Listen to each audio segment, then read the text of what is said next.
जब मैं अब क्योंकि गाड़ियों पे बहुत बात होगी, सुनील बंस साहब का कुछ कंट्रोवर्सीज पे बात भी होनी चाहिए। कंट्रोवर्सी मेरा ख्याल है, मैं तो हमेशा कहता हूँ I am a man with zero hitters. आपने अभी बता नहीं, apart from the banning from India.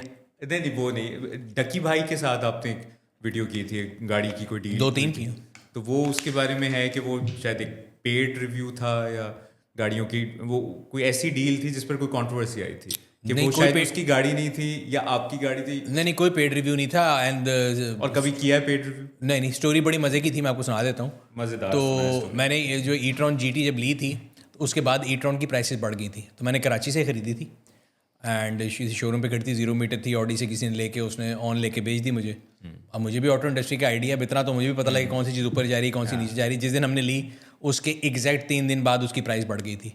तो जिन साहब ने बेची थी, उन्होंने कहा जी आपने ज़्यादती की। मैंने कहा जी मैंने क्या ज़्यादती की, आपने जो रेट मांगा वो रेट दिया। उसके बाद मेरी गाड़ी है, ये तो डॉलर की तरह है, कोई भी फॉरेन करेंसी की तरह है या गोल्ड की तरह, मैंने ले लिया। अगर नीचे आती तो आप मुझे पैसे देके तो नहीं जाते। तो वो मैंने ले ली उसके बाद। And actually it was my partner's car, Raza की गाड़ी थी। और रज़ा की जितनी गाड़ियाँ, जैसे मैंने आपको बताया कि मेरा घर नर्सरी है, गाड़ियाँ खड़ी होती हैं, मैं ही चला रहा होता हूँ। तो डकी के जो ऑपरेशनल आवर्स थे ना, वो मेरे और उसके आवर्स मैच नहीं करते थे।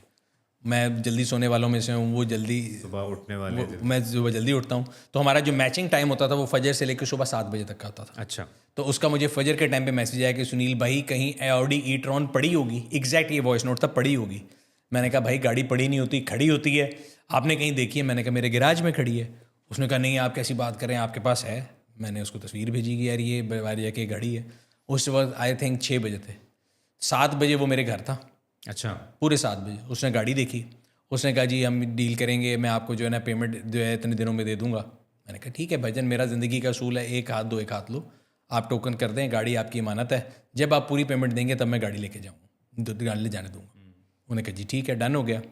2 घंटे बाद उसका मुझे फ़ोन आया कि सर पेमेंट मैंने अरेंज कर ली है, तो मैं गाड़ी लेने आ रहा हूँ। मैंने कहा अच्छा। फिर वो भाई कितनी पेमेंट थी? उस ज़माने में वो गाड़ी थी तकरीबन आई थिंक 43 मिलियन के करीब थी। अच्छा। 43 के 44 मिलियन थी।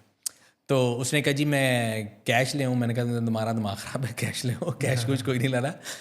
हम चले गए बैंक, आप पे ऑर्डर बनाएंगे और उनके आपको वो बायोमेट्रिक दे देंगे, गाड़ी ट्रांसफ़र हो जाएगी। And that's how he bought the car. उसी दिन उसने वहाँ पे वो जो वीडियो शूट की थी, उसके साथ उसका दोस्त आया था। और अगेन मैं हमेशा लोगों को बताता हूँ कि we always see the darker side. मैं हर एक को बताता हूँ कि जब आप कोई भी चीज़ देखें ना, तो लोगों में पॉजिटिव चीज़ देखा करें। हमारे मुल्क में लोग कहते हैं जी सियासतदान बड़े करप्ट हैं, फलाना है। मैं कहता हूँ जी आप किसी एक सियासतदान की ज़िंदगी का एक दिन रेप्लिकेट करके दिखा दें, मैं आपको मान जाऊँगा। So there are no free lunches in this world, आपको हार्डवर्क करना पड़ता है। तो सिमिलरली उसकी वो जो वीडियो आप जाके उसके चैनल पे देख सकते हैं, उसमें जो उसने मेरे गैराज में पार्ट शूट किया था, जो फाइनल व्लॉग में मेरा ख्याल है it was merely less than a minute. उसको शूट करने में उसने 4 घंटे लगाए। और मैंने उसको कहा कि भाई मेरी ज़िंदगी में इसके अलावा काम है, मैंने जाना है, आपने जो शूट करना हो कर लेना, मेरे साथ वाला जो पार्ट आपने बनाना है कि चाबी मैंने आपको पढ़ाई वो बना लो। और मुझे याद है मैं 2 बजे, ये सुबह 6 बजे से स्टोरी शुरू हुई है, 2 बजे मैं दफ्तर चला गया और वो 6 बजे मेरे घर से गया था। वो 10 मिनट के व्लॉग में 1 मिनट के शूट पर उसने 6 घंटे लगाया। तो he was a hard worker. Again you can agree और डिसएग्री विद वो content he makes. I also had disagreement with him और I was very vocal about. मैं उसको हमेशा कहता था।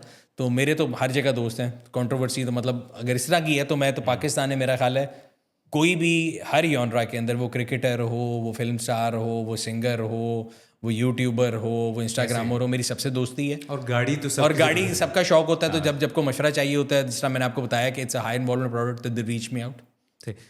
अगर मतलब आपको कौन सी गाड़ी ऐसी है जो अगर कंट्रोवर्सी ये थी कि वो गाड़ी मेरी नहीं थी, तो गाड़ी मेरी मेरे पार्टनर की थी, मेरे उसमें कोई फ़र्क नहीं है। गाड़ी मेरे घर खड़ी थी, गाड़ी मैंने उसको बेची, वो ट्रांजैक्शन मेरे अकाउंट में आई। अगेन जब इसका ये सीन हुआ तो लोगों ने कहा जी ये वो, मैंने कहा मैंने भाई जो पैसे लिए हैं तो मेरे पास तो उसकी रसीद भी मौजूद है, तो ट्रांजैक्शन की मेरे पास डिटेल है। तो उस लिहाज से कंट्रोवर्सी इस चीज़ पे हुई थी। थोड़ी बहुत शुक्र लगा था कि उसी वीडियो में उसने कहा था कि अगर मैंने बेचनी हो, मैंने कहा जी फर्स्ट राइट ऑफ रिफ्यूज़ल मेरे पास होगा। हमारे यहाँ पे लोगों को अंग्रेजी में इतना कम समझ आती है। फर्स्ट राइट ऑफ रिफ्यूज़ल का मतलब ये होता है कि आप पहले मेरे से पूछेंगे कि अगर आपने लेनी है, अगर मैं कहूँ नहीं तो फिर आप बेच देना। तो जब उसने बेचनी थी तो उससे पहले मैं जो है टाइकन ले चुका था। तो उसने मुझे फ़ोन किया कि आपने लेनी है। मैंने कहा यार अब तो मैंने टाइकन ले लिया है, इलेक्ट्रिक गाड़ी एक का मज़ा ले लिया, अब दूसरी ले रहा हूँ, तो आप बेच लो। उसने बेच दी अपने दोस्त को। तो there was no controversy as such. लोग बनाते रहे, डजंट मैटर। सही आप कह रहे हैं तो मान जाता हूँ, लेकिन वैसे लोगों ने बड़ा डिस्कस किया था उस डकी भाई मैंने तो आपको फैक्चुअली बता दिया, टाइम स्टैम्प के साथ बता दिया। रजब भट्ट के साथ भी जो आपने रिव्यू किया था वो भी कहते हैं वो गाड़ी उसकी शायद नहीं थी, लेकिन वो एक कोई एक नहीं उसी की गाड़ी थी and it was not paid. मेरी उससे पहली मुलाकात उसी दिन हुई थी और I got to know him that very day जिस दिन वो वीडियो बनाई गई थी। और जिसमें आप आ रहे हैं, रुक रहे हाँ हैं, जी, और मुझे क्योंकि हमारी टीम है ऑब्वियसली, हमारे अगेन मैं जेन जी नहीं हूँ लेकिन हमारे पार्क व्हील्स के अंदर we are family of 380 people. So हमारे वीडियो टीम के अंदर भी तकरीबन 10 से 12 लोग हैं, मार्केटिंग डिपार्टमेंट भी 25 लोग हैं। तो वो कॉन्सेप्ट बनाते हैं, वो कोलैब करते हैं, लोगों से बात करते हैं, डिफरेंट लोगों के साथ वीडियोस बनाते हैं। तो आई मोस्ट ऑफ देम जिनको मैं पहली दफ़ा मिलता हूँ, I am a people's person. उसके बाद मेरी लोगों से अच्छी सलाम दुआ हो जाती है। आपकी मेरी आज तक मेरा ख्याल है 2 व्हाट्सएप एक्सचेंज हुए और आज देखते हैं ऐसा कहाँ लग रहा तक है कि चलती हमारी है, देखते हैं कहाँ तक चलती है। तो अब आपको भी अगली बारी गाड़ी की ज़रूरत होगी तो जब आप गाड़ी लेंगे मेरे मशवरे से तो मैं आपसे कहूँगा कि वीडियो बना लें। अब उसको कोई कहे जी पेड बना लिया तो जो मर्जी कहते रहे। तो मेरी उससे पहली मुलाकात थी, बल्कि बड़े मज़े का वाक़या हुआ था। मेरा एक दोस्त है जो कि हमारे साथ वीडियोज़ में भी कभी कभी आता है, गुड्डू। तो गुड्डू मेरे दफ्तर बैठे थे, वो आया, हमने वीडियो बनाई। जब वीडियो बना ली तो वो सोएब यूँ उसको, सोएब उसका नाम है, वो बैठा उसको देख रहा था, ये भाईजान क्या करते हैं? मैंने कहा ये मुझे भी नहीं पता क्या करते हैं। कहता क्या मतलब? मैंने कहा ये 1 साल के अंदर इनकी सबसे ज़्यादा यूट्यूब पे ग्रोथ है। तो गुड्डू ने उसको देखा, पैन तुझे की भेज दो। वो पंजाबी में बात करते हैं। उसने कहा जी क्या मतलब? रजब की बात करें। रजब को गुड्डू ने सवाल पूछा कि पैन तुझे की भेज दो, की बना दो? उसने कहा जी मैं फैमिली व्लॉगिंग करता हूँ ये वो। तो उसने पूछा क्या कमा लेते हैं महीने का? तो उसने एक एक्स नंबर बताया।